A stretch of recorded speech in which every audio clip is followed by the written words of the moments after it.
10ാം class Christmas പരീക്ഷ ചോദ്യപേപ്പർ ചോർന്ന കേസിൽ ഗൂഢാലോചന കുറ്റം എങ്ങനെ നിലനിൽക്കുമെന്ന് കോഴിക്കോട് അഡീഷണൽ സെഷൻസ് കോടതി.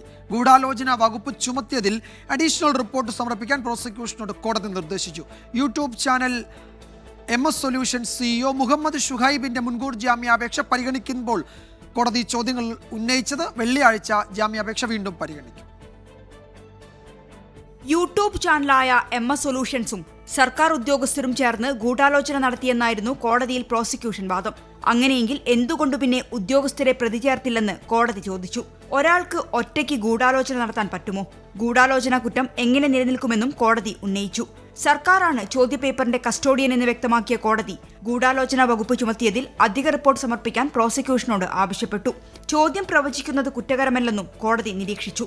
ചോദ്യങ്ങൾ ചോർത്തിയിട്ടില്ല, പ്രവചിക്കുക മാത്രമാണ് ചെയ്തതെന്നും MS സൊല്യൂഷൻസിനേക്കാൾ പ്രവചനം നടത്തിയവർ വേറെയുണ്ടെന്നുമായിരുന്നു പ്രതിഭാഗം വാദിച്ചത്.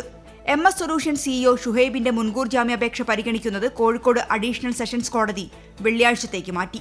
അതേസമയം ഷുഹൈബ് ഇപ്പോഴും ഒളിവിലാണ്. 24 കോഴിക്കോട്.